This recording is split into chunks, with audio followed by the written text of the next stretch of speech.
യഥാർത്ഥത്തിൽ ഇന്ന് ലോകത്താകമാനം അക്ഷരങ്ങൾക്കും എഴുത്തുകാരുടെ പുതിയ ചിന്തകൾക്കും രചനകൾക്കും കൂടുതൽ കൂടുതൽ പ്രാധാന്യം നേടിവരുന്ന ഒരു കാലമാണ്.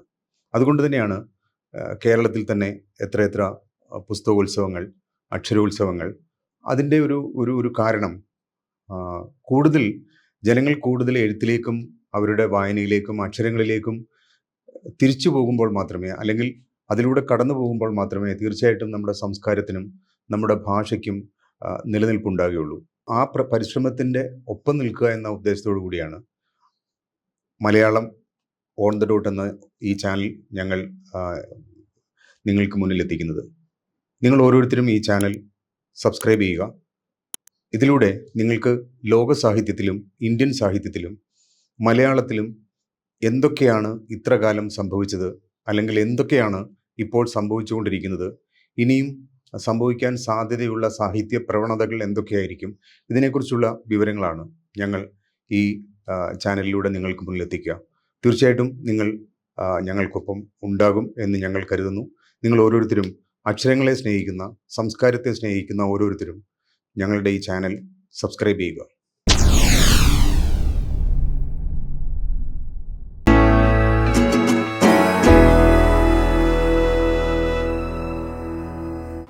ആധുനിക യൂറോപ്യൻ നോവലിൻ്റെ ലാവണ്യ നിയമങ്ങളെ, ഭാവുകത്വത്തെ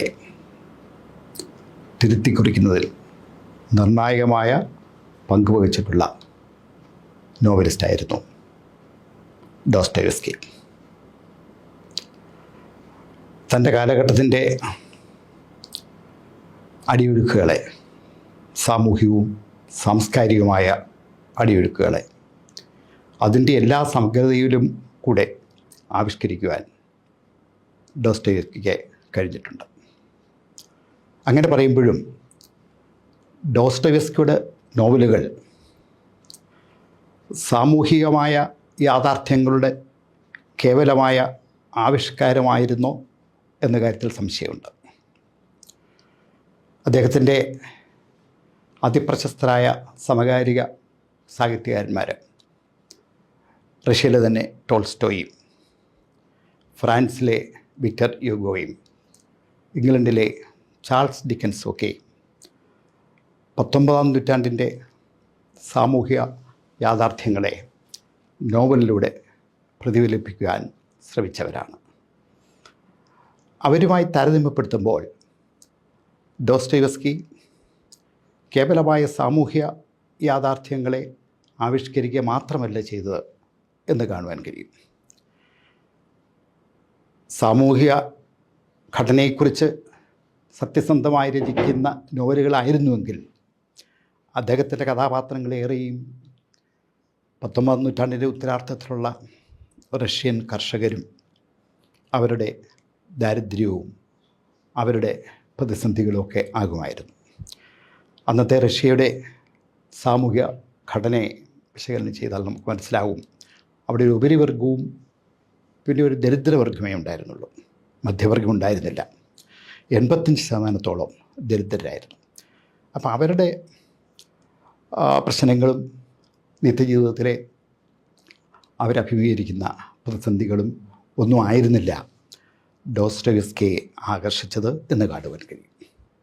പിന്നെയോ ഒരുപക്ഷെ ആ കാലഘട്ടത്തിലെ റഷ്യയിലുണ്ടായിട്ടുള്ള ചില ആശയപരമായ വിപ്ലവങ്ങൾ അദ്ദേഹത്തെ ആകർഷിച്ചു എന്ന് നമുക്ക് കാണാൻ കഴിയും. പാശ്ചാത്യ നാടുകളിലെ അന്നേറെ പ്രചാരത്തിലുണ്ടായിരുന്ന യുക്തിവാദവും നിരീശ്വരവാദവും അതുപോലെ ശൂന്യതാവാദവുമൊക്കെ റഷ്യയിലും വേര് പിടിക്കുന്ന ഒരു കാലഘട്ടമായിരുന്നു അത്. അതിനെതിരെ സാമ്പ്രദായിക ക്രിസ്ത്യൻ മതത്തിൻ്റെ ആത്മീയതയുടെ ഒരു ചെറുത്തുനിൽപ്പും ഉണ്ടായിരുന്നു. അപ്പോൾ ആത്മീയതയും ഭൗതികതയും തമ്മിലുള്ള ഒരു സംഘർഷാത്മകമായിട്ടുള്ള ബന്ധത്തെ ആണ് ഡോസ്റ്റോയെവ്സ്കി തൻ്റെ നോവലുകളിലൂടെ ആവിഷ്കരിക്കുവാൻ ശ്രമിച്ചത് എന്നതാണ് അദ്ദേഹത്തെ ആ കാലഘട്ടത്തിലെ മറ്റ് നോവലിസ്റ്റുകളിൽ നിന്നും വ്യത്യസ്തനാക്കുന്നത്. ഡോസ്റ്റോയെവ്സ്കി തൻ്റെ ധാർമ്മികമായിട്ടുള്ള പ്രതിസന്ധികൾ തൻ്റെ മനോഭാവത്തിലും കാഴ്ചപ്പാടിലും ഒക്കെ തനിക്ക് തന്നെ ഉണ്ടായിട്ടുള്ള ചില സന്ദിഗ്ധതകൾ, സന്ദേഹങ്ങൾ, ഉത്കണ്ഠകൾ ഒക്കെ തൻ്റെ നോവലുകളിലൂടെ ആവിഷ്കരിക്കുവാൻ ശ്രമിച്ചിട്ടുണ്ട്. നന്മയും തിന്മയും തമ്മിലുള്ള സംഘർഷവും ജീവിതത്തിൻ്റെ പല തരത്തിലുള്ള പ്രതിസന്ധികളും അടിയൊഴുക്കുകളും ഒക്കെ തൻ്റെ കഥാപാത്രങ്ങളിലൂടെയും കഥാസന്ദർഭങ്ങളിലൂടെയൊക്കെ അദ്ദേഹം ആവിഷ്കരിച്ചു. ഡോസ്റ്റോയെവ്സ്കിയുടെ നോവലുകളെക്കുറിച്ച് 20-ാം നൂറ്റാണ്ടിൻ്റെ ആദ്യ ദശകത്തിൽ മിഖെയിൽ ബാക്ടിൻ എന്ന റഷ്യൻ സൈദ്ധാന്തികൻ ചില നിരീക്ഷണങ്ങൾ നടത്തിയിട്ടുണ്ട്. ഡോസ്റ്റോയെവ്സ്കി തൻ്റെ നോവലുകളെ മാത്രമല്ല പാശ്ചാത്യ സൗന്ദര്യശാസ്ത്രത്തെ തന്നെ നവീകരിക്കുന്ന രീതിയിലുള്ള ചില സംഭാവനകൾ ചെയ്തു എന്നാണ് ബാക്ടിൻ കണ്ടെത്തുന്നത്. ബാക്ടിനാണ് ഡോസ്റ്റോയെവ്സ്കിയുടെ നോവലുകൾ പോളിഫോണിക് നോവലുകൾ എന്ന് വിശേഷിപ്പിച്ചത്. ബഹുസ്വരത എന്ന് പിന്നീട് വളരെയധികം പ്രചാരം ലഭിച്ചിട്ടുള്ള ആ പ്രയോഗം ആദ്യമായിട്ട് ഉപയോഗിക്കുന്നത് ബാക്ടിൻ ആയിരുന്നു. സ്വതന്ത്രമായ സ്വര വൈവിധ്യങ്ങളുടെ സംവാദമാണ് ഡോസ്റ്റോയെവ്സ്കിയുടെ നോവലുകളിലുള്ളത് എന്നാണ് ബാക്ടിൻ്റെ കണ്ടെത്തൽ. പല ആഖ്യാന സ്വരങ്ങൾ, പരസ്പരം ചേരാത്ത, ഇഴുകിച്ചേരാത്ത ആഖ്യാന സ്വരങ്ങളുടെ സംവാദം. എഴുത്തുകാരൻ ഓരോ കഥാപാത്രത്തിനും അവൻ്റേതായിട്ടുള്ള സ്വാതന്ത്ര്യം കൊടുക്കുന്നു. ഡോസ്റ്റോയെവ്സ്കി ഒരിക്കലും തൻ്റെ ആശയപ്രപഞ്ചത്തിൽ തൻ്റെ കഥാപാത്രങ്ങൾക്ക് അസ്തിത്വം നൽകുവാൻ ശ്രമിച്ചിരുന്നില്ല. അവരുടെ ഒരു സ്വത്വം മാത്രം അദ്ദേഹം നിർമ്മിക്കുന്നു. അവരുടെ ആ ബോധതലത്തെ മാത്രമേ അദ്ദേഹം നിർമ്മിച്ചുകൊണ്ട് അവരെ സ്വതന്ത്രമായി സംവാദം നടത്തുവാൻ അദ്ദേഹം പിടികാടി ചെയ്യുന്നത്. അപ്പം അങ്ങനെ എഴുത്തുകാരൻ്റെ നേരിട്ടുള്ള സ്വാധീനമില്ലാതെ തന്നെ സ്വതന്ത്രമായി സംവാദം നടത്തുന്ന കഥാപാത്രങ്ങൾ ആണ് ഡോസ്റ്റോയെവ്സ്കിയുടെ നോവലുകളിലുള്ളത്. അപ്പം അങ്ങനെ അതിന് ബഹുസ്വരതയുടെ ഒരു സങ്കീർണത നൽകുന്നു എന്നാണ് ബാക്ടിൻ കണ്ടെത്തിയത്. ബഹുസ്വരത മാത്രമല്ല, ഡോസ്റ്റോയെവ്സ്കിയുടെ നോവലുകൾക്ക് കാർണിവലസ്ക് എന്ന് പറയുന്ന ഒരു സവിശേഷതയുണ്ടെന്നും ബാക്ടിൻ പറയുന്നു. കാർണിവലസ്ക് എന്ന് പറയുന്നത് കാർണിവൽ എന്നതിൽ നിന്ന് ഉള്ള ഒരു പ്രയോഗമാണ്. ഉത്സവങ്ങളും ആഘോഷങ്ങളുമൊക്കെ ഒരു പ്രത്യേക സാമൂഹിക ക്രമത്തെ അല്ലെങ്കിൽ നിലവിലുള്ള സാമൂഹിക ക്രമത്തെ പുനഃസൃഷ്ടിക്കുവാൻ ഉത്സവങ്ങൾക്കും ആഘോഷങ്ങൾക്കും കഴിയുന്നു. ശ്രേണീബദ്ധമായ അധികാര വ്യവസ്ഥയെ അത് അട്ടിമറിക്കുന്നു, കീഴ്മേൽ മറിക്കുന്നു. അതിൻ്റെ ഭാഗമായിട്ട് രാജാവ് കോമാളിയായും കോമാളിയെ രാജാവായിട്ടുമൊക്കെ കാണാൻ കഴിയും. ഒരു സീരിയോ കോമിക്കലായിട്ടുള്ള ഒരു സമീപനമാണ്. റാബെലയിലും ഒക്കെ കാണാവുന്ന, സെർവൻറ്റീസിലും റാബെലയിലും ഒക്കെ അത് കാണാറുണ്ട്. റാബെലെ ആൻഡ് ഹിസ് വേൾഡ് എന്ന ബാക്ടിൻ ഒരു പുസ്തകം തന്നെ എഴുതിയിട്ടുണ്ട്. ഡോസ്റ്റോയെവ്സ്കിയെ കുറിച്ച് അദ്ദേഹം എഴുതിയ പുസ്തകത്തിൻ്റെ പേര് ദ പ്രോബ്ലംസ് ഓഫ് ഡോസ്റ്റോയെവ്സ്കിസ് പോയറ്റിക്സ് എന്നായിരുന്നു. അപ്പം അങ്ങനെ കാർണിവലസ്കായിട്ടുള്ള ഒരു സമീപനവും ഡോസ്റ്റോയെവ്സ്കിയുടെ നോവലുകളുണ്ട്. അത് സാധ്യമാക്കുന്നത് അദ്ദേഹത്തിൻ്റെ ഹാസ്യത്തിൻ്റെ പ്രയോഗത്തിലൂടെയാണ്. ഈ ദുരന്തത്തെപ്പോലും ഹാസ്യത്തിൽ അവതരിപ്പിക്കാനുള്ള ഒരു പ്രവണത ഡോസ്റ്റോയെവ്സ്കിയിലുണ്ടായിരുന്നു. ഒരുപക്ഷെ അത് യൂറോപ്യൻ നോവലിൻ്റെ തുടക്കം മുതലേ ഉണ്ടായിരുന്ന ഒരു ആവിഷ്കാര തന്ത്രമായിരുന്നു എന്ന് പറയാം. റാബെലയിൽ തുടങ്ങി സെർവാൻറ്റീസിലൂടെയൊക്കെ വളർന്ന് പിന്നീട് കാഫ്കയിലും തോമസ് മനിലൂടെയൊക്കെ വികാസം പ്രാപിച്ച ഒരു ഹാസ്യ ഭാവനയുടെ ചരിത്രം യൂറോപ്യൻ നോവലിന് അവകാശപ്പെടാനുണ്ട്. അപ്പോൾ തൻ്റെ നോവലിനെ വ്യത്യസ്തമാക്കുന്നതിനെ ഡോസ്റ്റോയെവ്സ്കിക്ക് അപ്രകാരം കഴിഞ്ഞിട്ടുണ്ട്. ഡോസ്റ്റോയെവ്സ്കിയുടെ കൃതികളിൽ പലപ്പോഴും മനുഷ്യൻ്റെ സഹജമായിട്ടുള്ള ദൗർബല്യങ്ങൾ, അവൻ്റെ ധാർമ്മിക പ്രതിസന്ധികൾ ഒക്കെയാണ് വിഷയമായിട്ട് കടന്നു വരുന്നത്. കുറ്റകൃത്യം ചെയ്യാനുള്ള വാസന മനുഷ്യന് സഹജമായിട്ടുള്ളതാണ്. ആദിഭാവത്തിൻ്റെ ആ ഒരു സമ്മർദ്ദം ഓരോ മനുഷ്യനിലുമുണ്ട്. അപ്പോൾ കുറ്റം ചെയ്യുന്നവനാണെങ്കിൽ പോലും അനന്തമായിട്ടുള്ള സ്നേഹം ആവിഷ്കരിക്കുന്നതിനുള്ള കഴിവ് ഡോസ്റ്റോവസ്കിയുടെ കഥാപാത്രങ്ങൾക്കുണ്ട് എന്ന് നാം മനസ്സിലാക്കുന്നു. കൊലപാതകത്തിൻ്റെ മനഃശാസ്ത്രം ഡോസ്റ്റോവസ്കി അന്വേഷിക്കുന്നുണ്ട്. ഡോസ്റ്റോവസ്കിയെക്കുറിച്ച് പഠിക്കുന്ന, അദ്ദേഹത്തിൻ്റെ പുസ്തകങ്ങൾ വായിക്കുന്ന സാഹിത്യ വിദ്യാർത്ഥികൾ ഒരുപക്ഷെ അദ്ദേഹത്തിൻ്റെ മനഃശാസ്ത്രത്തിലും അതുപോലെ തത്വചിന്തയിലുമുള്ള അവഗാഹം കൂടി കണ്ട് അത്ഭുതപ്പെടും എന്നുള്ളതാണ് സത്യം. അദ്ദേഹത്തെ നീഷെ പോലുള്ള തത്വചിന്തകരെ വളരെയധികം ആദരിച്ചിരുന്നു എന്ന് നമുക്ക് കാണാൻ കഴിയും. നീഷെ 1882 ദ ഗേ സയൻസ് എന്ന പുസ്തകത്തിൽ ദൈവം മരിച്ചു എന്ന് പറയുന്നത്. പക്ഷേ അതിനു മുൻപേ, അതിന് 1-2 വർഷങ്ങൾക്ക് മുൻപ് കാരമസോവ് സഹോദരന്മാർ എന്ന നോവലിൽ ഡോസ്റ്റോവസ്കി പറഞ്ഞിട്ടുണ്ട്, ദൈവമില്ലെങ്കിൽ നിയമവിരുദ്ധമായിട്ടൊന്നുമില്ല. If there is no god nothing is unlawful എന്ന് ഡോസ്റ്റോവസ്കിയുടെ ഒരു കഥാപാത്രം കാരമസോവ് സഹോദരന്മാർ പറയുന്നുണ്ട്. അപ്പോൾ ഒരു പ്രവാചകൻ്റെ സ്വരത്തിലാണ് ഡോസ്റ്റോവസ്കി സംസാരിച്ചത്. അപ്പോൾ ഒരു കാലഘട്ടത്തിനപ്പുറമുള്ള കാര്യങ്ങളെക്കുറിച്ച് കാണുവാനും ചിന്തിക്കുവാനും അദ്ദേഹത്തിന് കഴിഞ്ഞിട്ടുണ്ട്. ഡോസ്റ്റോവസ്കിയുടെ കൃതികൾ വളരെയധികം സങ്കീർണത കൈവരിക്കുന്നു. കൊലപാതകത്തെക്കുറിച്ച് അന്വേഷിക്കുമ്പോഴേ അതിനെക്കുറിച്ചുള്ള കൊലപാതകം പ്രമേയമായിട്ട് വരുന്ന നോവലുകളിലും അതിൻ്റെ മനഃശാസ്ത്രമാണ് അദ്ദേഹം അന്വേഷിക്കുന്നത്. ഡോസ്റ്റോവസ്കിയുടെ ധാർമ്മിക ബോധം, അദ്ദേഹത്തിൻ്റെ വിശ്വാസം, ഇതൊക്കെ പലപ്പോഴും ചോദ്യം ചെയ്യപ്പെടുന്ന രീതിയിലുള്ള കഥാപാത്രങ്ങളെയാണ് അദ്ദേഹം നോവലിലൂടെ അവതരിപ്പിക്കുന്നത്. അപ്പോൾ ഡോസ്റ്റോവസ്കി എന്ന എഴുത്തുകാരനും അതുപോലെ ഡോസ്റ്റോവസ്കി എന്ന മനുഷ്യനും തമ്മിലുള്ള ചില വൈരുദ്ധ്യങ്ങൾ അദ്ദേഹത്തിൻ്റെ നോവലുകൾ വായിക്കുമ്പോൾ നമുക്ക് മനസ്സിലാവും.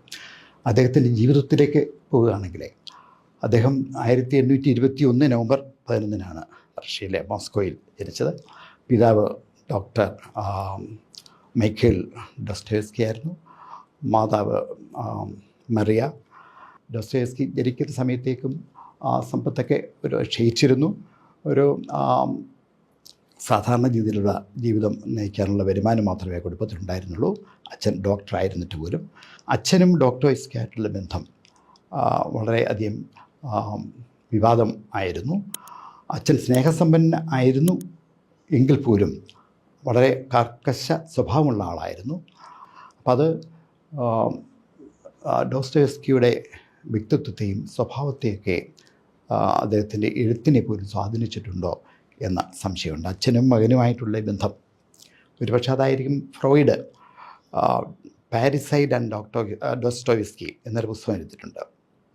പിതൃഹത്യ ഡോസ്റ്റോവസ്കിയുടെ നോവലുകളിൽ വരുന്ന ഒരു പ്രമേയമാണ്. പിതൃഹത്യ, അധികാരത്തെ ചോദ്യം ചെയ്യുന്നത് അതിൻ്റെ പ്രതീകമാണ് പിതൃഹത്യ. ഭൂമിയിൽ അച്ഛനെയും സ്വർഗത്ത് ദൈവത്തെയാണ് ചോദ്യം ചെയ്യുന്നത്. അപ്പോൾ അങ്ങനെ പിതൃഹത്യ ഒരു പ്രമേയമായിട്ട് അദ്ദേഹത്തിൻ്റെ നോവലുകളിൽ കടന്നു വരുന്നുണ്ട്. അതിൻ്റെ കാരണം തേടി എത്തുന്ന ഒരു വായനക്കാരനെ മനസ്സിലാകുന്നത് ഡോസ്റ്റോവസ്കിയുടെ അച്ഛനും അദ്ദേഹവുമായിട്ടുള്ള ബന്ധത്തിലെ ചില സങ്കീർണതകളാണ്. ഡോസ്റ്റോവസ്കിയുടെ അച്ഛൻ മരിക്കുന്നത് തന്നെ ദുരൂഹമായിട്ടുള്ള സാഹചര്യത്തിലാണ്. അദ്ദേഹം കൊല്ലപ്പെടുകയാണ്. ഇനി മനസ്സുകൊണ്ട് അച്ഛൻ മരിച്ചു കാണണം എന്ന് അദ്ദേഹം ആഗ്രഹിച്ചിരുന്നോ എന്ന് സംശയമുണ്ട്. അത് കുറച്ച് വായിക്കുമ്പോൾ കാരമസോവ് സഹോദരന്മാരിൽ പാവ്ലോവിച്ച് എന്ന പിതാവിനെ വധിക്കുമ്പോൾ അത് ഇവാൻ എന്ന മകനാണോ എന്ന് നമുക്ക് സംശയമുണ്ടാകുന്നു. കാരണം അച്ഛൻ മരിച്ചു കാണാൻ ആഗ്രഹിച്ചിരുന്ന ആളായിരുന്നു ഇവാൻ. കൊന്നത് അദ്ദേഹമല്ലായിരുന്നു എങ്കിൽ പോലും. അപ്പോൾ അദ്ദേഹത്തിൻ്റെ വ്യക്തിപരമായിട്ടുള്ള ബന്ധങ്ങൾ അദ്ദേഹത്തിൻ്റെ നോവലുകളെ, അതിൻ്റെ പ്രമേയങ്ങളെയും അതിൻ്റെ ഭാവഘടനയൊക്കെ വളരെയധികം സ്വാധീനിച്ചിട്ടുണ്ട്. അദ്ദേഹത്തിൻ്റെ നോവലുകൾ പ്രധാനപ്പെട്ടത് കുറ്റവും ശിക്ഷയും, പിന്നെ വിഡ്ഢി, ഇഡിയറ്റ് എന്ന് പറയുന്ന നോവൽ, ദ പൊസസ്ഡ് അല്ലെ ദ ഡെമൻസ് എന്ന് പറയുന്ന ഭൂതാവിഷ്ടർ എന്ന് പരിഭാഷപ്പെടുത്തിയിട്ടുണ്ട്. അതുപോലെ കാരമസോവ് സഹോദരന്മാർ 1880 എഴുതിയ അവസാനത്തെ നോവൽ. 1881 60ാമത്തെ വയസ്സിലാണ് ഡോസ്റ്റോവസ്കി മരിക്കുന്നത്. അദ്ദേഹം നേരത്തെ തന്നെ അപസ്മാര രോഗിയായിരുന്നു. ഒരുതരം എക്സ്റ്റാറ്റിക് എപ്പിലെപ്സി എന്ന് പറയുന്ന ഒരു രോഗമായിരുന്നു. അദ്ദേഹം നിരന്തരം കടത്തിലായിരുന്നു എന്നാണ് പറയുന്നത്. ചൂതാട്ടമുണ്ടായിരുന്നു, മദ്യപാനമുണ്ടായിരുന്നു, പുകവലി ഉണ്ടായിരുന്നു, ഒരുമാതിരിപ്പെട്ട എല്ലാ ദുശീലങ്ങളുമുള്ള ആളായിരുന്നു ഡോസ്റ്റോയെവ്സ്കി. ജീവിതത്തിൽ ഒരുപാട് സഹിച്ചിട്ടുള്ള, ഒരുപാട് ദുരിതങ്ങൾ അനുഭവിച്ചിട്ടുള്ള, സ്വയം പീഡിപ്പിക്കപ്പെട്ടുള്ള കുറേ ദുരിതങ്ങൾ അദ്ദേഹത്തിന് ഉണ്ടായിരുന്നു. സ്വയം അടിച്ചേൽപ്പിച്ച കുറേ ദുരിതങ്ങളുണ്ടായിരുന്നു. അദ്ദേഹത്തിൻ്റെ ഏറ്റവും വലിയ സന്ദേഹം അതാണ്.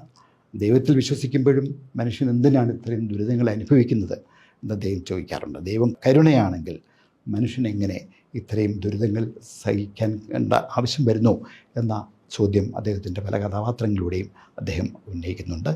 ഡോസ്റ്റോയെവ്സ്കിയുടെ പ്രധാനപ്പെട്ട കൃതികൾ പറഞ്ഞു കഴിഞ്ഞു.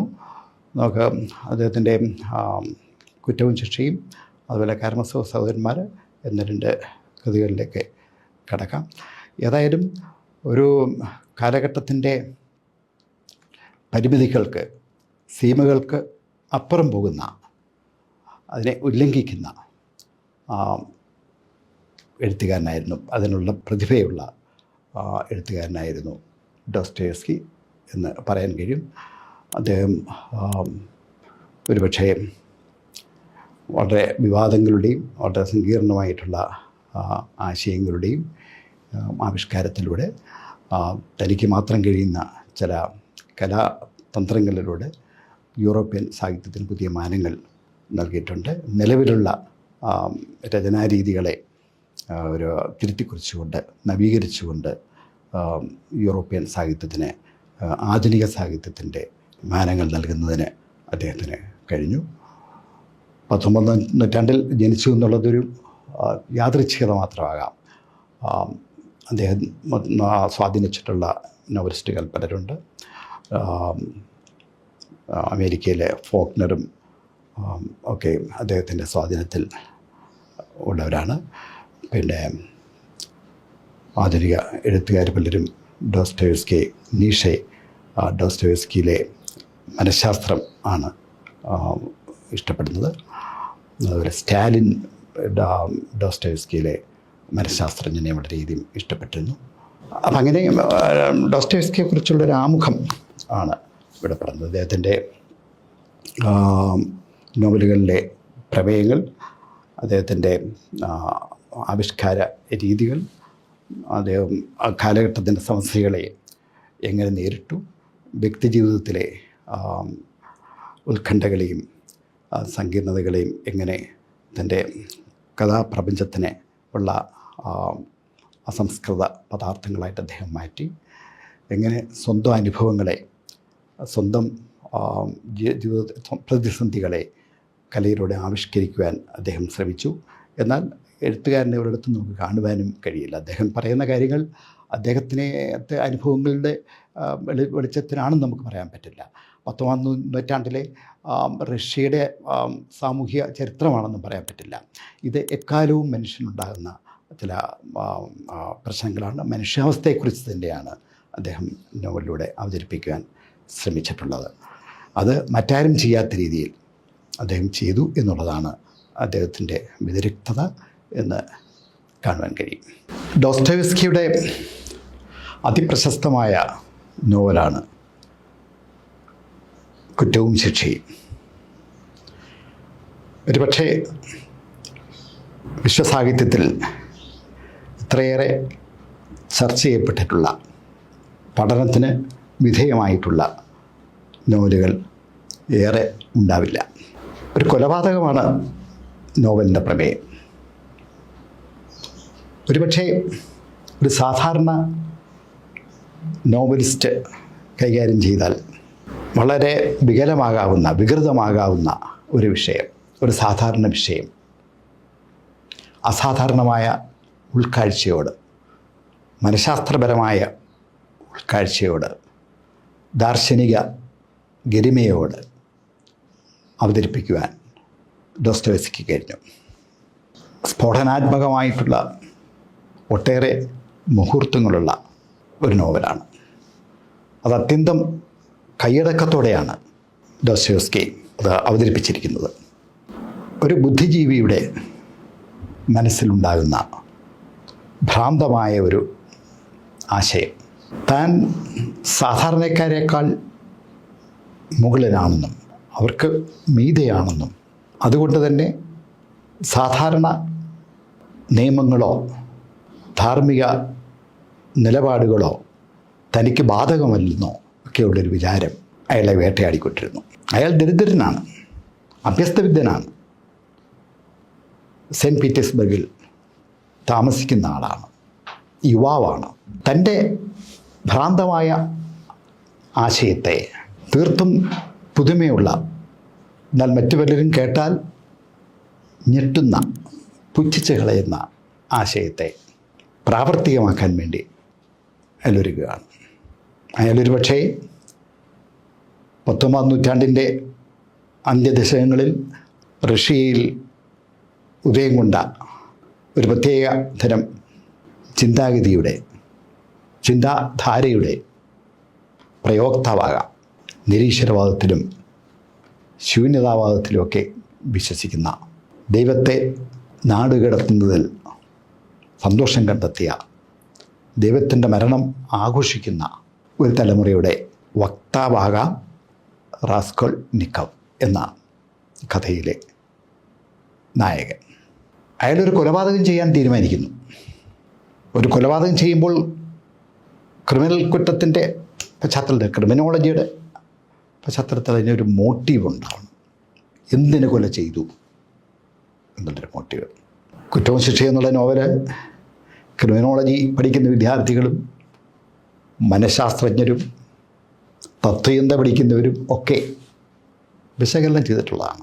അത് ഡോസ്റ്റോയെവ്സ്കിയുടെ മിക്ക നോവലുകളും മനഃശാസ്ത്രജ്ഞർക്കും അതുപോലെ തത്വചിന്തകർക്കും വരെ വെല്ലുവിളി ആകുന്നുണ്ട് എന്നതാണ് സത്യം. ഒരു വൃദ്ധയായ സ്ത്രീയെ, അലിയോണ എന്ന സ്ത്രീ, ഒറ്റയ്ക്ക് താമസിക്കുന്നു. അവർ പണയമെടുത്ത് ജീവിക്കുന്നതാണ്, പണയമെടുപ്പുകാരാണ്, ഫോൺ ബ്രോക്കറാണ്. ഡോസ്റ്റോയെവ്സ്കിയുടെ ഭ്രാന്തമായ മനസ്സിൽ, അല്ലെ അദ്ദേഹത്തിൻ്റെ കാഴ്ചപ്പാടിൽ, ഈ സ്ത്രീ സമൂഹത്തെ ചൂഷണം ചെയ്യുകയാണ്. മറ്റുള്ളവരുടെ ദാരിദ്ര്യത്തെ മുതലെടുത്തുകൊണ്ട് അവർ ലാഭമുണ്ടാക്കാൻ, പണമുണ്ടാക്കാൻ ശ്രമിക്കുന്നു. അപ്പോൾ അവരെ കൊന്ന് സമൂഹത്തെ ശുദ്ധീകരിക്കുന്നതിന് വേണ്ടിയുള്ള ഒരു തയ്യാറെടുപ്പാണ് അയാൾ നടത്തുന്നത്. അയാളുടെ ദാരിദ്ര്യത്തെ മറികടക്കാനുള്ള ഒരു മാർഗമാണ് കൊലപാതകം ചെയ്ത് അവരുടെ സ്വർണവും പണവും അപഹരിച്ചുകൊണ്ട്, കൂടാതെ തൻ്റെ ഉദാത്തമായ ചില ലക്ഷ്യങ്ങൾ സാമൂഹികമായിട്ട് തനിക്കുണ്ടെന്ന് താൻ വിശ്വസിക്കുന്ന ചില ലക്ഷ്യങ്ങൾ നിറവേറ്റാൻ വേണ്ടി കൂടി കൊലപാതകം നടത്താനാണ് റാസ്കോൾനിക്കോവ് ആഗ്രഹിക്കുന്നത്. അപ്പോൾ ഉദാത്തമായ ഒരു ദൗത്യം കൊണ്ട് നടക്കുന്ന മനുഷ്യൻ, അത് ക്ഷുഭിത യൗവനത്തിൻ്റെ, റഷ്യയിലെ 19-ാം നൂറ്റാണ്ടിൻ്റെ അന്ത്യദശകത്തിലുണ്ടായിരുന്ന ക്ഷുഭിത യൗവനത്തിൻ്റെ, അല്ലെ ക്ഷോഭിക്കുന്ന യുവത്വത്തിൻ്റെ പ്രതീകമാണ് റാസ്കോൾനിക്കോവ്.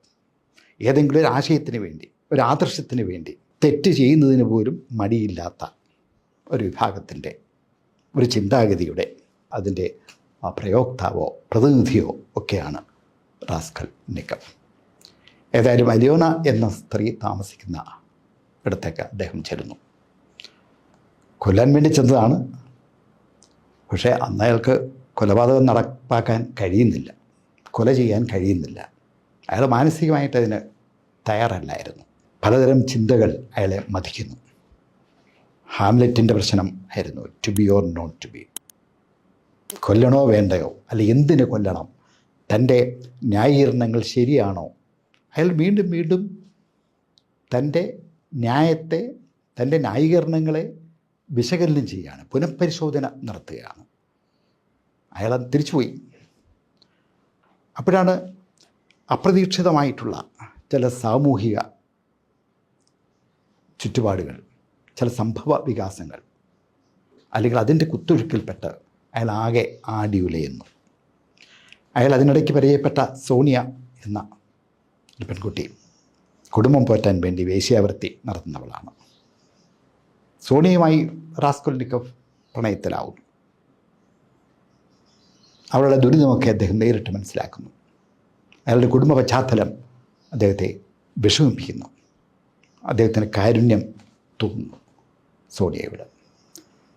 തൻ്റെ അനുജത്തി ധന്യ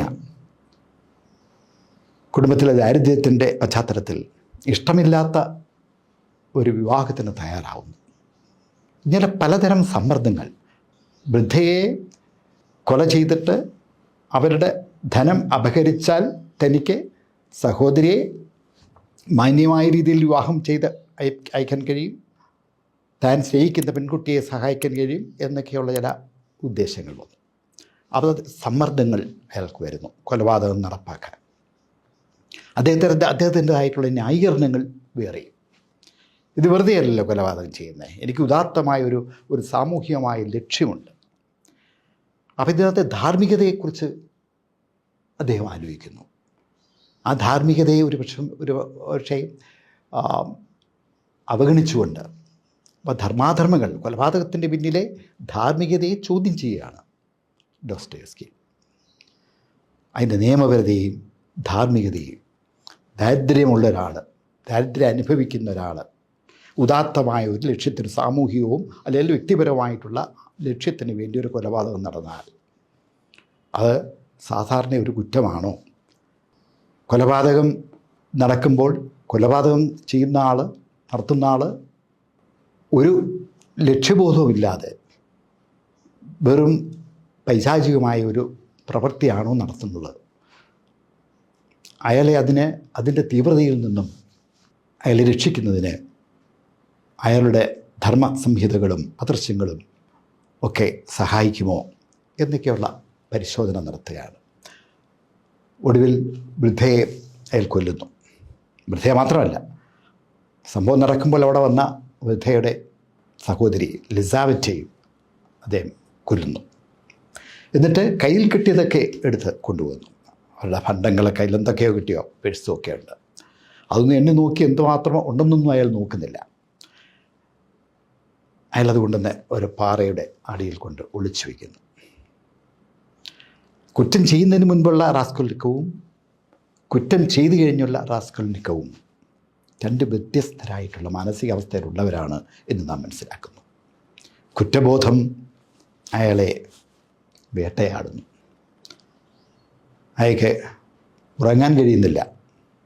ആ വൃദ്ധയുടെ രൂപം, ദയനീയമായ നോട്ടം അയാളെ വേട്ടയാടുന്നു. താൻ മോഷണം നടത്തേണ്ടിയിരുന്നില്ല എന്നുള്ള തോന്നൽ, താൻ ചെയ്തത് കുറ്റമാണെന്നൊന്നും ഇപ്പോഴും അയാൾക്ക് തോന്നുന്നില്ല. അയാൾക്ക് ന്യായീകരണങ്ങൾ ഉണ്ടായിരുന്നല്ലോ. അയാൾ അത് അനിർവചനീയമായിട്ടുള്ള മനഃശാസ്ത്രപരമായിട്ടുള്ള ഒരു സാഹചര്യത്തിൽ സ്വയം ശിക്ഷ ലഭിക്കുന്നതിന് വേണ്ടി അദമ്യമായ ആഗ്രഹം പ്രകടിപ്പിക്കുകയാണ്. കുറ്റകൃത്യം ചെയ്തിട്ട് ശിക്ഷ തേടിപ്പോകുന്ന ആൾ, ശിക്ഷ അന്വേഷിച്ച് അങ്ങോട്ട് പോകുന്ന ആളിൻ്റെ മാനസികാവസ്ഥയാണ് റാസ്കോൾനിക്കോവിനുള്ളത്. റാസ്കോൾനിക്കോവിനെ കാഫ്കയുടെ കഥാപാത്രമായിട്ട് താരതമ്യം ചെയ്യാറുണ്ട്. കാഫ്കയുടെ കഥാപാത്രം ഒക്കെ ജോസഫ് കെ ശിക്ഷ കിട്ടിക്കഴിയുമ്പോൾ ആ ശിക്ഷയ്ക്ക് പറ്റിയ കുറ്റം എന്താണെന്ന് അന്വേഷിച്ച് നടക്കുന്നവരാണ്. ശിക്ഷിക്കപ്പെടുന്നു, എന്തിനാണെന്ന് അറിയില്ല, കുറ്റം അന്വേഷിച്ച് നടക്കുന്നു. റാസ്കോൾനിക്കോവ് കുറ്റം ചെയ്തിട്ട് ശിക്ഷ താമസിക്കുന്നത് എന്തേ എന്നുള്ള ഒരു ഉത്കണ്ഠ പ്രകടിപ്പിക്കുന്ന ആളാണ്. ഒരുപക്ഷെ ഷേക്സ്പിയറിൻ്റെ മാക്ബത്തിനോട് ഉപമിക്കാൻ പറ്റുന്നതാണ് റാസ്കോൾനിക്കോവിൻ്റെ മാനസികാവസ്ഥ. അയാൾ പോലീസ് സ്റ്റേഷനിൽ ചെല്ലുമ്പോൾ കുറ്റകൃത്യത്തെക്കുറിച്ച് പോലീസ് ഓഫീസർ സംസാരിക്കുമ്പോൾ റാസ്കോൾനിക്കോവ് ബോധം നശിച്ച് താഴെ വീഴുന്നു, ഫെയിൻറ്റ് ചെയ്യുന്നു. അയാളുടെ കുറ്റബോധം കൊണ്ടാണ്. തൻ്റെ സുഹൃത്തായ റസുമിക്കിൻ്റെ അടുത്ത് അദ്ദേഹം കാര്യങ്ങൾ തുറന്നു പറയുന്നു. സോണിയയുടെ അടുത്ത്, കാമുകിയുടെ അടുത്ത് അയാൾ ചെയ്തെന്താണെന്ന് പറയുന്നുണ്ട്. സഹോദരിയുടെ അടുത്തും പറഞ്ഞു. അമ്മയോട് മാത്രം താൻ ചെയ്ത തെറ്റെന്താണെന്ന് പറയുന്നില്ല. ഒടുവിൽ റാസ്കോൾനിക്കോവ് പോലീസ് ഓഫീസറിൻ്റെ മുൻപിൽ തൻ്റെ തെറ്റ് സമ്മതിക്കുന്നു, കുറ്റം തുറന്നു പറയുന്നു, കുറ്റസമ്മതം നടത്തുന്നു. അദ്ദേഹത്തെ സൈബീരിയയിലേക്ക് 8 വർഷത്തെ തടവിന്, തടങ്കൽ പാളയത്തിലെ 8 വർഷം ജീവിക്കാനായി ശിക്ഷിക്കുന്നു. മറ്റൊരാൾ കൂടി ഈ കുറ്റം ചെയ്തു എന്ന് പറയുന്നതുകൊണ്ട് സംശയത്തിന് ആനുകൂല്യം കിട്ടിയതുകൊണ്ടാണ് 8 വർഷമായിട്ട് ശിക്ഷ കുറഞ്ഞു പോയത്. സോണിയ അദ്ദേഹത്തോടൊപ്പം തന്നെ സൈബീരിയയിലേക്ക് പോകുന്നു. സഹോദരി ധന്യ റസുമിക്കിനെ വിവാഹം ചെയ്യുന്നു. റാസ്കൽനിക്കോവ് കുറ്റവാളിയാണ്, പക്ഷേ അദ്ദേഹം കാരുണ്യമുള്ളവനാണ്, സ്നേഹമുള്ളവനാണ്, നല്ല മകനാണ്, നല്ല സഹോദരനാണ്, നല്ല കാമുകനാണ്. തൻ്റെ കയ്യിലാകെ ഉണ്ടായിരുന്ന സമ്പാദ്യം സോണിയയ്ക്ക് അവളുടെ പ്രതിസന്ധി സമയത്ത് കൊടുത്തു. ഈ മോഷ്ടിച്ച വസ്തുക്കൾ എന്തൊക്കെയാണെന്ന് പോലും അദ്ദേഹം പരിശോധിക്കുന്നില്ല. അതുകൊണ്ട് എന്തെങ്കിലും അദ്ദേഹം സാധിച്ചതായിട്ട് നമുക്ക് അറിവില്ല. ഇങ്ങനെയുള്ള ഒരു സാഹചര്യത്തിലാണ് അദ്ദേഹം നിൽക്കുന്നത്. റാസ്കൽനിക്കോവ് ഈ കുറ്റകൃത്യത്തിലൂടെ, ആത്മനാശത്തിലൂടെ പ്രബുദ്ധനാകാൻ ശ്രമിക്കുന്നതാണ് എന്ന് നമുക്ക് തോന്നുന്നു. അദ്ദേഹം ചെയ്ത കുറ്റം അദ്ദേഹത്തെ ആളാക്കി മാറ്റുന്നോ എന്ന് നമുക്ക് മനസ്സിലാകുന്നു. ബുദ്ധിജീവിക്ക് സന്യാസിയാകാൻ എളുപ്പമല്ലല്ലോ. അതുകൊണ്ട് റാസ്കൽനിക്കോവിൻ്റെ പരിവർത്തനം പൂർണ്ണമായി എന്ന് നമുക്ക് പറയാൻ പറ്റില്ല. ഓരോ വ്യക്തിയിലുമുള്ള പരിഹരിക്കപ്പെടാത്ത ചില വൈരുദ്ധ്യങ്ങളുടെയും സമസ്യകളുടെയും പ്രതീകമാകാം റാസ്കൽനിക്കോവ്. അദ്ദേഹം പശ്ചാത്തപിക്കുന്നു. ഒപ്പം സോണിയയിലൂടെ ഒരു ധാർമ്മിക പുനരധിവാസത്തിന് ശ്രമിക്കുന്നു. തൻ്റെ പാപ പരിഹാരത്തിന് വേണ്ടിയുള്ള ശ്രമത്തിലും ധാർമ്മികമായ പുനരധിവാസത്തിലും അയാൾ കൂട്ടുപിടിക്കുന്നത് വേശ്യയായ തൻ്റെ കാമുകിയാണ്. അപ്പോൾ ധർമാധർമ്മങ്ങളെക്കുറിച്ചുള്ള നമ്മുടെ അടിസ്ഥാനപരമായിട്ടുള്ള പ്രശ്നങ്ങളെക്കുറിച്ച് സന്ദേഹമുണ്ടാകുന്നു. അതൊക്കെ പ്രശ്നവൽക്കരിക്കപ്പെടുകയാണ് ഇവിടെ. ധർമ്മം പുനഃസ്ഥാപിക്കാൻ വേണ്ടി അധാർമികമെന്ന് വിചാരിക്കുന്ന വേശ്യാവൃത്തിയിൽ ഏർപ്പെടുന്ന ഒരു സ്ത്രീയെയാണ് റാസ്കൽനിക്കോവ് കൂട്ടുപിടിക്കുന്നത്. അപ്പം അയാളുടെ കാരുണ്യം, അയാളുടെ സ്നേഹം അയാൾ ചെയ്ത കുറ്റത്തിന് മീതെ നിൽക്കുന്നു. അയാൾ അങ്ങനെയാണെങ്കിൽ അയാൾ കുറ്റവാളിയാണോ? കുറ്റവും ശിക്ഷയും തമ്മിൽ ഉള്ള ആ ഒരു ബന്ധം, ആ അനുവാദം ശരിയാണോ? ഒരുപക്ഷെ സാഹചര്യത്തിൻ്റെ സൃഷ്ടിയാണോ റാസ്കൽനിക്കോവ്? കുറ്റവാളിയായി ആരും ജനിക്കുന്നില്ല. സമൂഹം ഒരാളെ കുറ്റവാളിയാക്കുകയാണ് എന്ന് പറയാം.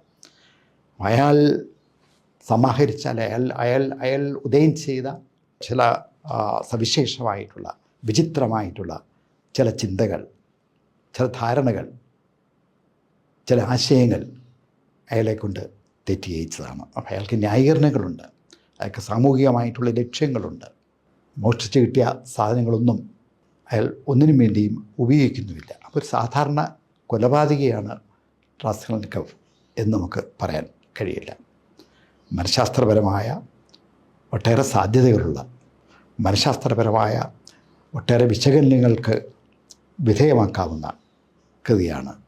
മനഃശാസ്ത്രവും തത്വചിന്തയും സാമൂഹിക വീക്ഷണവും ഒക്കെ കെട്ടുപിണഞ്ഞ് കിടക്കുന്ന, ഇഴ ചേർത്ത് വെച്ചിരിക്കുന്ന ഒരു കൃതിയാണെന്ന് നമുക്ക് വിശേഷിപ്പിക്കാമോ എന്നാണ്. സങ്കീർണമാണെങ്കിലും സുന്ദരമായ ഒരു നോവലാണ്. അത് നമ്മെ അസ്വസ്ഥരാക്കും, നമ്മളെ പ്രബുദ്ധരാക്കും. നമുക്ക് ജീവിതത്തെക്കുറിച്ചും ജീവിതാവസ്ഥയെക്കുറിച്ച് ഒട്ടേറെ ഉൾക്കാഴ്ചകൾ സമ്മാനിക്കുകയും ചെയ്യും. ബ്രദേഴ്സ് കാരമസോവ് സഹോദരന്മാർ ഡോസ്റ്റോവസ്കിയുടെ മാസ്റ്റർ പീസ് എന്ന് വിശേഷിപ്പിക്കാവുന്ന കൃതിയാണ്. അദ്ദേഹത്തിൻ്റെ അവസാനത്തെ നോവലായിരുന്നു കാരമസോവ് സഹോദരന്മാർ. 1880 പ്രസിദ്ധീകരിച്ചു. 81 ഡോസ്റ്റോവസ്കി മരിക്കുന്നത്. ബ്രദേഴ്സ് കാരമസോവ് ഒരു പ്രത്യേകമായ സാഹചര്യത്തിൽ, മാനസികാവസ്ഥയിൽ രചിച്ച കൃതിയാണ്. ഡോസ്റ്റോവസ്കിയുടെ മനസ്സിനെ അസ്വസ്ഥമാക്കിക്കൊണ്ടിരുന്ന സങ്കീർണമായിട്ടുള്ള ചില പ്രശ്നങ്ങൾക്ക് പരിഹാരം തേടി ആണ് അദ്ദേഹം ഈ നോവൽ രചിച്ചത്. അല്ലെങ്കിൽ അദ്ദേഹത്തിൻ്റെ സംഘർഷങ്ങളും അദ്ദേഹത്തിനുള്ള ഉത്തരം കിട്ടാത്ത ചോദ്യങ്ങളുമൊക്കെ ഈ നോവലിലൂടെ അദ്ദേഹം അവതരിപ്പിക്കുകയായിരുന്നു.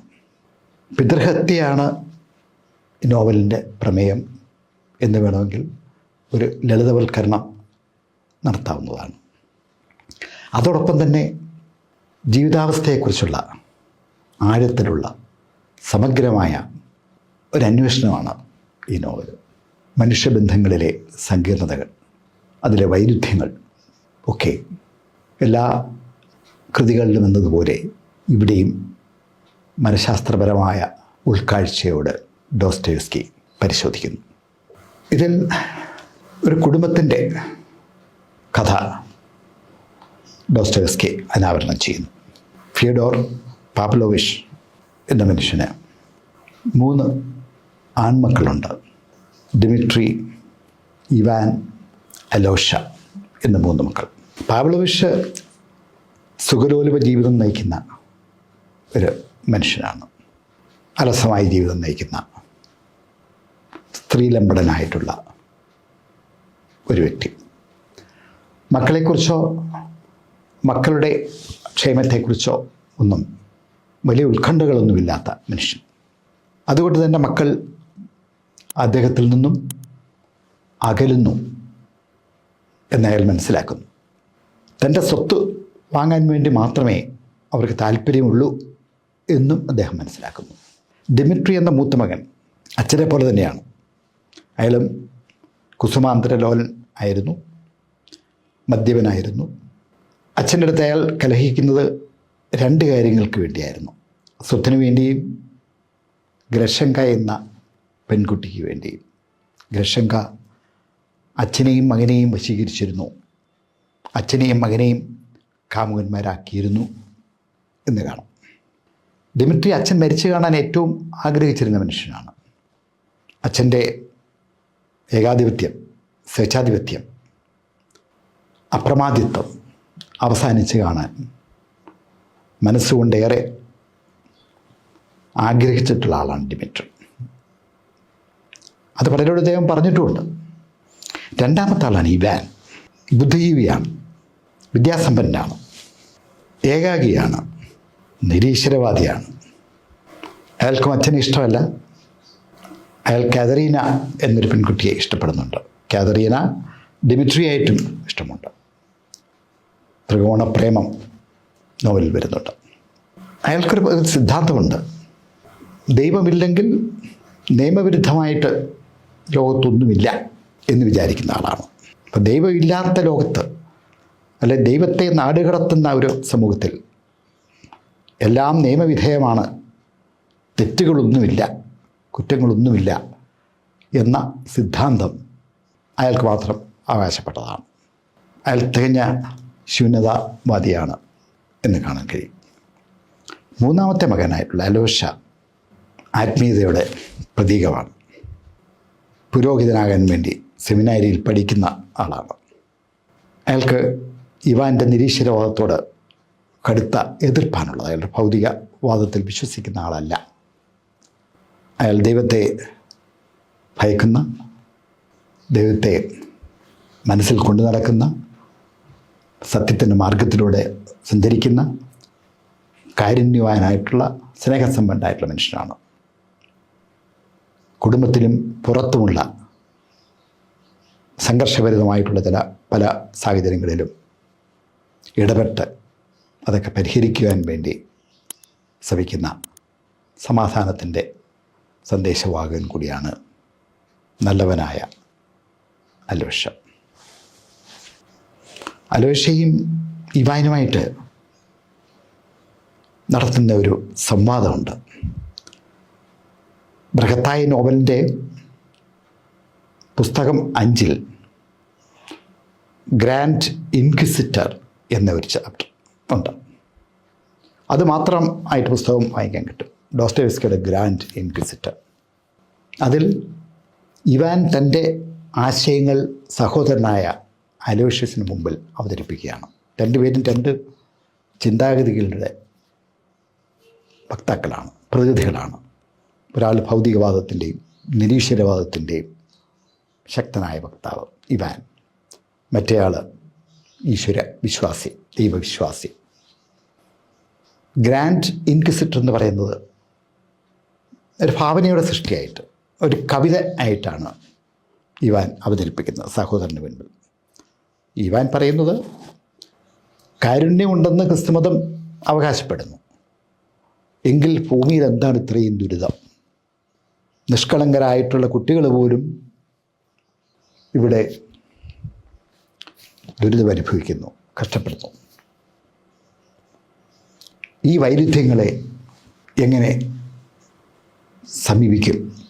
അത് നമ്മളുടെ അനുരഞ്ജനം എങ്ങനെ സാധിക്കും എന്നാണ് ഇവാൻ ചോദിക്കുന്നത്. ഗ്രാൻഡ് ഇൻക്വിസിറ്റർ പറയുന്ന ആ ഒരു കവിതയുടെ അദ്ദേഹം പറയുന്നത്, ഗ്രാൻഡ് ഇൻക്വിസിറ്റർ സ്പാനിഷിലെ പഴയ ഇൻക്വിസിഷൻ്റെ കാലത്തെയാണ് സൂചിപ്പിക്കുന്നത്.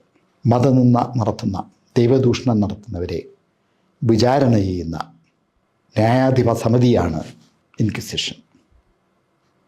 ഗ്രാൻഡ് ഇൻക്വിസിറ്റർ അവരുടെ പ്രധാനിയാണ്. റോമൻ കാത്തലിക് ചർച്ചിൻ്റെ വിശ്വാസങ്ങളെ, സിദ്ധാന്തങ്ങളെയും ചോദ്യം ചെയ്യുന്ന, അങ്ങനെ ദൈവനിന്ദ നടത്തുന്നു എന്നവർ വ്യാഖ്യാനിക്കുന്ന ആൾക്കാരെ ഈ ഇൻക്വിസിഷൻ എന്ന് വിശേഷിപ്പിക്കുന്ന ആ ട്രൈബ്യൂണൽ, ആ ന്യായാധിപ സമിതിയാണ് വിചാരണ നടത്തി ശിക്ഷിക്കുന്നത്. പക്ഷേ ഇവിടെ ഗ്രാൻഡ് ഇൻക്വിസിറ്റർ, ആ ഇൻക്വിസിറ്റർമാരുടെ പ്രധാനമായിട്ടുള്ള ആൾ, എൻ്റെ പ്രധാനി, അയാളുടെ ചീഫ് ജസ്റ്റിസ് എന്ന് വേണേൽ പറയാം, അയാൾ യേശുവുമായിട്ട് ഒരു സംവാദം നടത്തുകയാണ്. യേശുവിൻ്റെ രണ്ടാം വരവിന് ശേഷമായിരിക്കണം. യേശുവിനെ അറസ്റ്റ് ചെയ്യുന്നു ഇൻക്വിസിറ്റർ.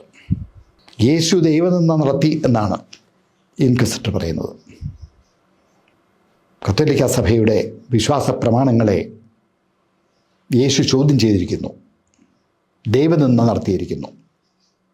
എന്ത് വൈരുദ്ധ്യമാണെന്ന് ആലോചിക്കുക. അതിന് യേശുവിനെ തുറുങ്കലിലടയ്ക്കുന്നു.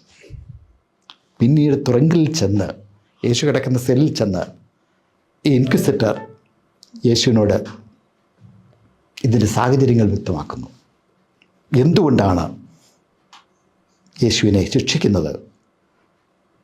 യേശുവിന് ജീവനോട് ചുട്ടീകരിക്കാൻ വേണ്ടി ശിക്ഷ വിധിച്ചിരിക്കുകയാണ്, നടപ്പാക്കിയില്ല.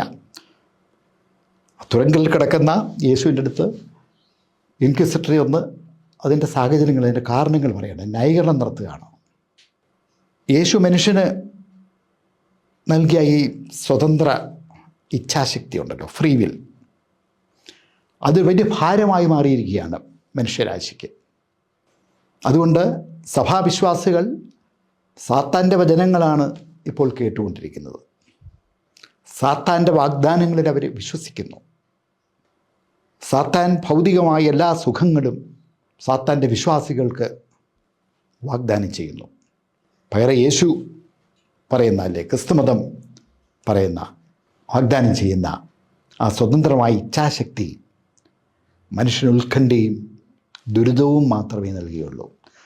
അവന് മോചനത്തിനുള്ള സാധ്യത പോലും ഇച്ഛാശക്തി ഇല്ലാതാക്കുന്നു. കാരണം ഇച്ഛാശക്തിയുടെ ഫലമായിട്ട് നടത്തുന്ന തിരഞ്ഞെടുപ്പുകൾ ആണ് മനുഷ്യനെ കൊണ്ട് പലതും ചെയ്യിക്കുന്നത്. ഒരാളിൻ്റെ പ്രവൃത്തി അയാളുടെ ഇച്ഛാശക്തിയുടെ ഫലമാണ്.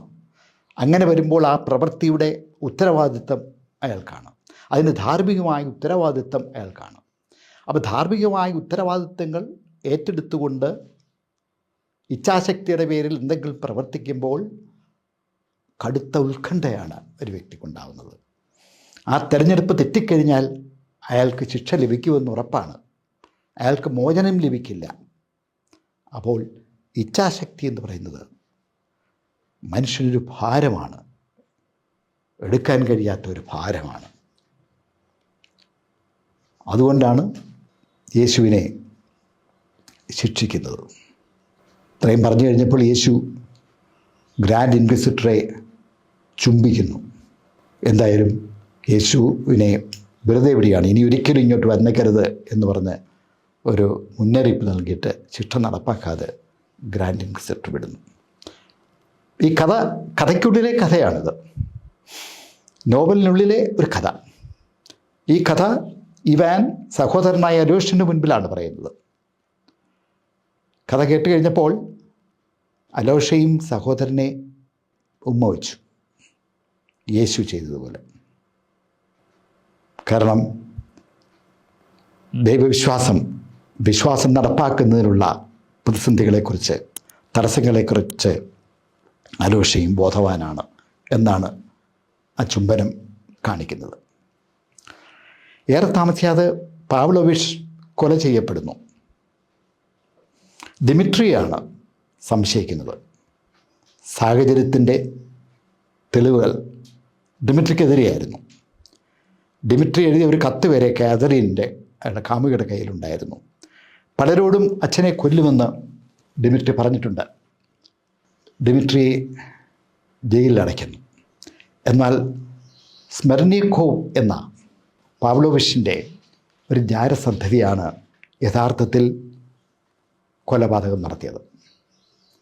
സ്മെർനിക്കോവിന് പണത്തിൻ്റെ ആവശ്യമുണ്ടായിരുന്നു ഒരു പുതിയ ജീവിതം തുടങ്ങുവാൻ. 3000 റൂബിൾസ് പാവ്ലോവിഷിൻ്റെ അലമാരിയിൽ നിന്നും അപഹരിക്കുകയും ചെയ്തു കൊലപാതകത്തിന് ശേഷം. ഈ രഹസ്യം ഇവാനോട് മാത്രമേ സ്മെർനിക്കോവ് പറഞ്ഞിട്ടുള്ളൂ. ഇവാനോവിൻ്റെ ചില ആശയങ്ങൾ അദ്ദേഹത്തെ ഏറെ സ്വാധീനിച്ചിട്ടുണ്ട്. ദൈവമില്ലാത്ത ലോകത്ത് നിയമവിരുദ്ധമായി ഒന്നുമില്ല എന്ന് ഇവാൻ പറഞ്ഞത് സ്മെർനിക്കോവിന് ഒരു പ്രേരണയാണ്. ഒരുപക്ഷെ ഈ കുറ്റം പോലും ചെയ്യുന്നതിനുള്ള പ്രേരണയായിരിക്കാം. അങ്ങനെ മാനസികമായിട്ട് അടുപ്പമുള്ളതുകൊണ്ടാകാം ഈ രഹസ്യം ഇവാനോട് മാത്രം പറഞ്ഞത്. തന്നെയുമല്ല, മനസ്സുകൊണ്ട് പിതൃഹത്യ നടത്താൻ ആഗ്രഹമുള്ളവനാണ് ഇവാൻ എന്ന് സ്മെർനിക്കോവ് ധരിച്ചിട്ടുമുണ്ട്. ഏതായാലും കുറച്ച് നാൾ കഴിഞ്ഞ് സ്മെർനിക്കോവ് ആത്മഹത്യ ചെയ്യുന്നു. ഒരുതരം നൈലിസ്റ്റിക് ഡെസ്പെയർ എന്നാണ് അതിനെക്കുറിച്ച് പറഞ്ഞത്. ഒരു ശൂന്യതാവാദിക്കുണ്ടാകുന്ന ഒരു കടുത്ത നിരാശാബോധം. ദൈവമില്ല, ധർമാധർമ്മങ്ങൾ എന്ന് പറയുന്ന ഒന്നുമില്ല, വിശ്വാസമേ ഇല്ല എന്ന് വിശ്വസിക്കുന്ന ഒരാൾക്കാർക്ക് അങ്ങനെ വിശ്വാസരാഹിത്യത്തിലുണ്ടാകുന്ന ഒരുതരം കടുത്ത അപരിഹാര്യമായിട്ടുള്ള നിരാശയിൽ അയാൾ ആത്മഹത്യ ചെയ്യുന്നു. അയാൾ ആത്മഹത്യ ചെയ്തപ്പോൾ ദിമിട്രി അല്ല എന്ന് തെളിയിക്കാൻ മറ്റാരുമില്ല. ദിമിട്രി ആണെന്ന് സ്ഥാപിക്കാൻ ഒരു കത്ത് കാതറിനയുടെ കയ്യിലുണ്ട്. അങ്ങനെ ദിമിട്രി ജയിലിൽ കിടക്കുകയാണ്. അവസാനം ജയിലിൽ നിന്നും അവിടുത്തെ സെക്യൂരിറ്റിയെ, കാവൽക്കാരെ സ്വാധീനിച്ച് ജയിലിൽ നിന്നും രക്ഷപ്പെടാൻ ദിമിട്രിയും അയാൾ സ്നേഹിക്കുന്ന ഗ്രഷൻകായും കൂടെ അമേരിക്കയിലേക്ക് പോകാൻ വേണ്ടി തയ്യാറെടുപ്പ് നടത്തുന്നു. അവിടെ ഒരു നിയമലംഘനം നടത്തി എന്ന് വിചാരിക്കുന്ന അയാൾ നിരപരാധിയാണ്. യഥാർത്ഥ കുറ്റവാളി ആത്മഹത്യ ചെയ്തു. ദിമിട്രിയാണ് കുറ്റവാളി എന്ന് കരുതി അയാളെ ജയിലിൽ അടച്ചിരിക്കുകയാണ്. അയാൾ വീണ്ടും നിയമലംഘനം നടത്തി അവിടെ നിന്ന് രക്ഷപ്പെടാൻ ആലോചിക്കുന്നു. ഇവിടെ യഥാർത്ഥ കുറ്റവാളി ആത്മഹത്യ ചെയ്യുന്നു. പക്ഷെ ആ കുറ്റവാളിയെ പ്രേരിപ്പിച്ച ഒരാളുണ്ട്, ഇവാൻ. അപ്പോൾ കുറ്റം എവിടെയാണ് ആരംഭിക്കുന്നത്? കുറ്റം കത്തി കൊണ്ട ഒരാളെ കൊല്ലുമ്പോഴാണോ, അതിന് പ്രേരണ നൽകിയ ആളാണോ യഥാർത്ഥത്തിൽ കുറ്റം ചെയ്യുന്നത്? ഇവാൻ മനസ്സുകൊണ്ട് അച്ഛനെ വധിക്കാൻ ആഗ്രഹിച്ചിരുന്ന ആളാണ്. ഒരുപക്ഷെ ഇവാൻ ഡോസ്റ്റോയെവ്സ്കിയെ തന്നെ പ്രതിനിധാനം ചെയ്യുന്നു എന്ന് നമുക്ക് മനസ്സിലാകും. താൻ ചെയ്യാൻ ആഗ്രഹിച്ചിരുന്ന ഒരു കാര്യം മറ്റൊരാൾ ചെയ്തു. ഹാംലെറ്റിനെയാണ് നമ്മെ ഓർമ്മിപ്പിക്കുന്നത് ഈ ഒരു സാഹചര്യം. ഹാംലെറ്റ് മനസ്സുകൊണ്ട് പിതൃഹത്യ നടത്തിയ ആളായിരുന്നു. ഇവാനെ പോലെയോ അല്ലെങ്കിൽ ഡോസ്റ്റോയെവ്സ്കിയെ പോലെയൊക്കെ ആയിരുന്നു. ക്ലോഡിയസ് ആ കൃത്യം ഏറ്റെടുത്തപ്പോൾ ക്ലോഡിയസിനോട് പകരം ചോദിക്കുവാൻ ഹാംലെറ്റിന് കഴിയുന്നില്ല. കാരണം രാജാവിനെ, തൻ്റെ അച്ഛനെ കൊല്ലാൻ ഹാംലെറ്റ് തന്നെ ആഗ്രഹിച്ചിരുന്നു. ഹാംലെറ്റിൻ്റെ ഈഡിപ്പൽ റിലേഷൻഷിപ്പ്, അമ്മയോടുണ്ടായിരുന്ന അബോധമായിട്ടുള്ള ആ പ്രണയം അച്ഛനെ ശത്രുവാക്കി കാണുവാൻ ഹാംലെറ്റിനെ പ്രേരിപ്പിച്ചു. അതുകൊണ്ട് തന്നെ അച്ഛനെ മറ്റൊരാൾ വധിച്ചപ്പോൾ തൻ്റെ എതിരാളിയെ മറ്റൊരാൾ മതിച്ചപ്പോൾ അയാളുടെ പ്രതികാരം ചെയ്യാൻ ഹാംലെറ്റിന് കഴിയുന്നില്ല എന്ന് ഫ്രോയിഡ് വ്യാഖ്യാനിച്ചിട്ടുണ്ട്. Oedipus complex as Hamlet's problem എന്ന് ഫ്രോയിഡിൻ്റെ വിദ്യാർത്ഥി ഏണസ്റ്റ് ജോൺസ് ഒരു ലേഖനം എഴുതിയിട്ടുണ്ട്. കിങ് ഇഡിപ്പസിലും സോഫോക്ലസിൻ്റെ കിങ് ഇഡിപ്പസിലും ഇതേ പ്രമേയം തന്നെ വരുന്നുണ്ട്. അറിയാതെ അച്ഛനെ വധിച്ച ആളാണ് ഇഡിപ്പസ്, എന്നിട്ട് അമ്മയെ വിവാഹം ചെയ്യുകയും ചെയ്തു. അപ്പോൾ കിങ് ഇഡിപ്പസിനോടും ഹാംലെറ്റിനോടാണ് ഈ നോവലിനെ ഫ്രോയിഡ് താരതമ്യപ്പെടുത്തുന്നത്. അദ്ദേഹം ഡോസ്റ്റോവസ്കി ആൻഡ് പാരസൈറ്റ് എന്നൊരു ലേഖനവും എഴുതിയിട്ടുണ്ട്. കാരമസോവ് സഹോദരന്മാർ പഠനത്തിൻ്റെ ആമുഖമായിട്ട് ഈ നോവൽ 1928 ഫ്രോയിഡ് രചിച്ചിട്ടുണ്ട്.